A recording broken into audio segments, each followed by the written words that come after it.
Hello and welcome to the second part of this lecture series on prepositions. And today we are going to discuss place of preposition in a sentence. But before that, we need to recapitulate what we have learned in the first lecture. So we learned about the definition, concept of communication, and concept of prepositions. So prepositions link a noun or pronoun following it to the rest of the sentence. So the noun or pronoun following a preposition gets connected to the rest of the sentence with the help of these prepositions. And these prepositions, the prepositions which are used in a sentence, a preposition which is used in the sentence is the thing which decides what sort of relation will be there between the part of the sentence which precedes it and the noun, pronoun, or phrase which succeeds it, which comes after it.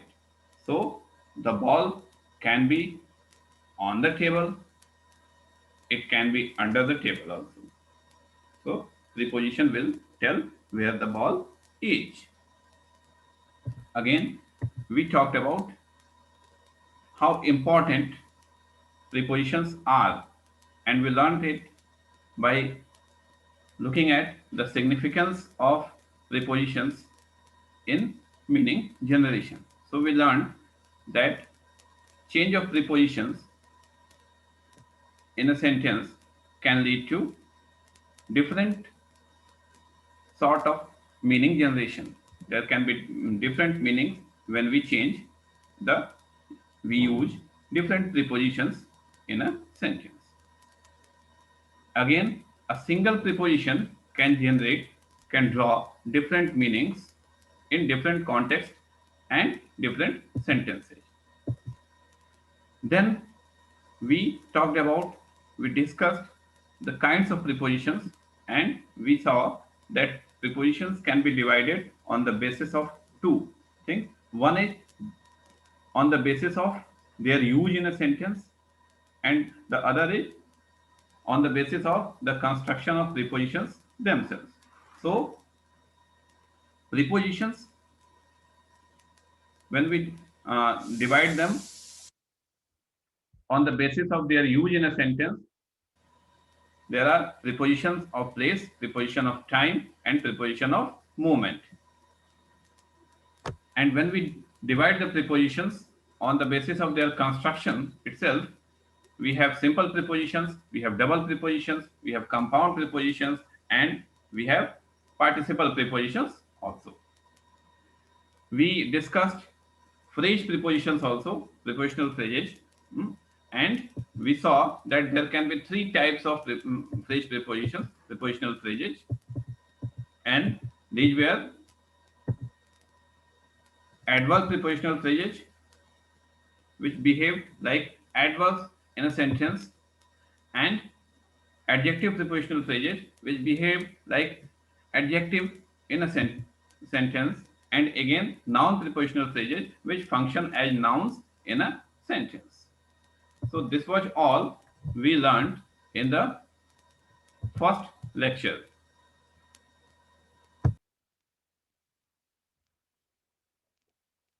Okay, now we move towards today's topic, that is place of preposition in a sentence. So we know that place of any part of a speech in a given sentence, in a sentence, is very important. So likewise, preposition should also be used properly. So the general structure which we often see is of preposition plus noun or pronoun. So prepositions are generally placed before a noun or pronoun. Noun or pronoun follows a preposition. So we have sentences like at home, on the table, phrases like at home, on the table, he is at home, the ball is on the table, the book is under the table. So on the table, on is a preposition and the table is the noun. At home, at is the preposition, home is the noun. Under the table, under is the preposition, the table is the noun. About him, there's a book about him.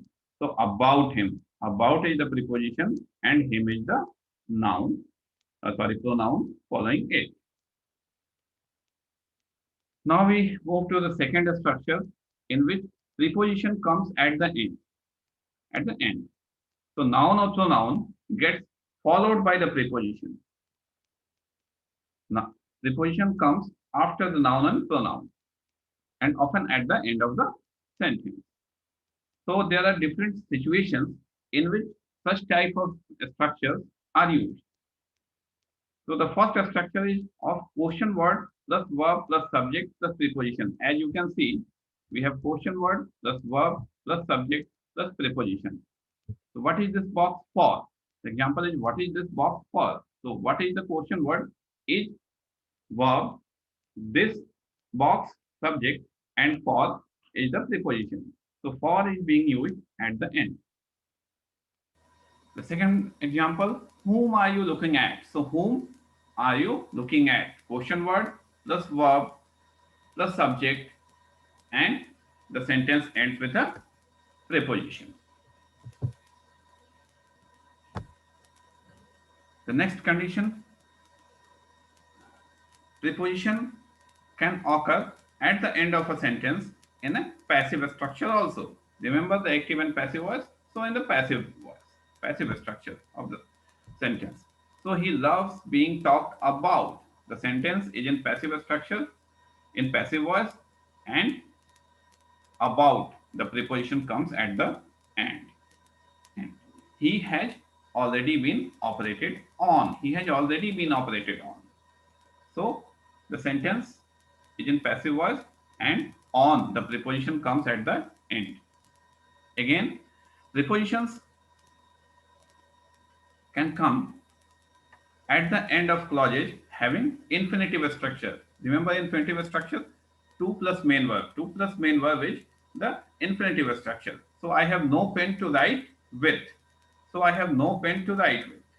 2 plus write. 2 plus main verb. This is the infinitive structure which is followed by with the preposition. It is a beautiful place to live in. It is a beautiful place to live in. So to live is the infinitive structure which is followed by the preposition in. Again, this sort of structures we all of us have seen in exclamatory sentences. We have seen that preposition comes at the end. So what a word we live in. We don't say in what word or in what a word we live. We say what a word we live in. What a fellow to travel with. Remember the story? A fellow traveler. What a fellow to travel with. So we don't say with what fellow to travel or with what a fellow to travel. We say what a fellow to travel with. So in exclamatory sentences also we use prepositions at the end.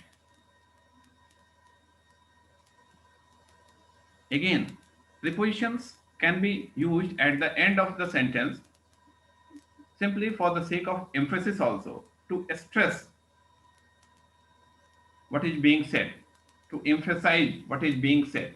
He is famous all the world over. Generally, it would have been he is famous all over the world, but it is written he is famous all the world over. Over comes at the end of the sentence.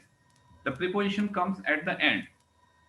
So here the speaker, the writer wants to emphasize that he is famous all the world over. He wants to emphasize the fact. He wants to emphasize what he wants to say, what he is telling in the sentence. So he is putting the preposition at the end. He is busy all the year round. He is busy all the year round.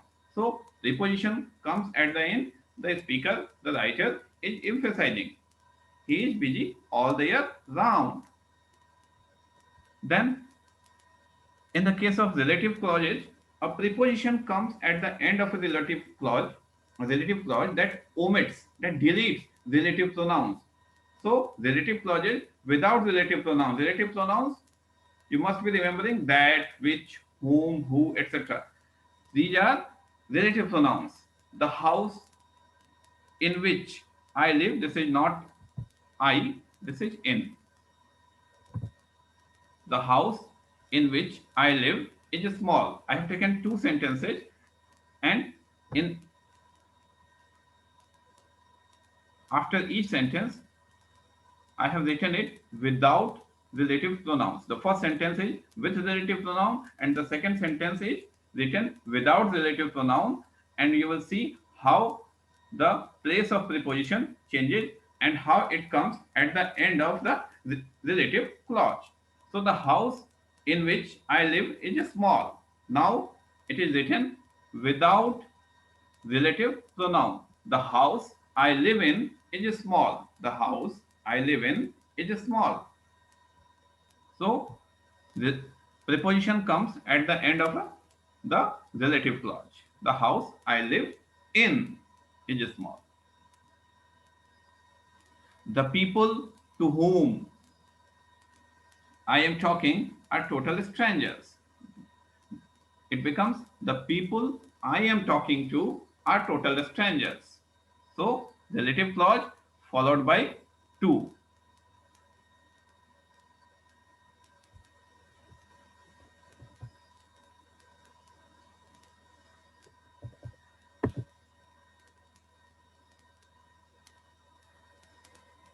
Cited some prepositions like which include besides, beyond, as to, except, during, opposite, round, outside, considering, concerning are always placed before the relative pronoun.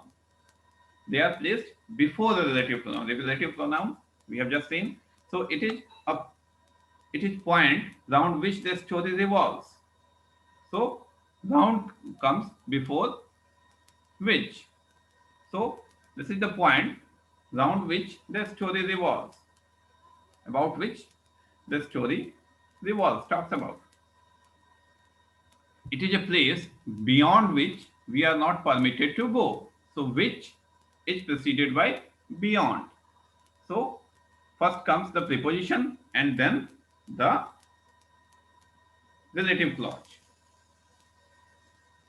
The next example is he lives in a house opposite which stands a temple. He lives in a house opposite which stands a temple. Again, the same thing. Preposition is placed before the relative pronoun.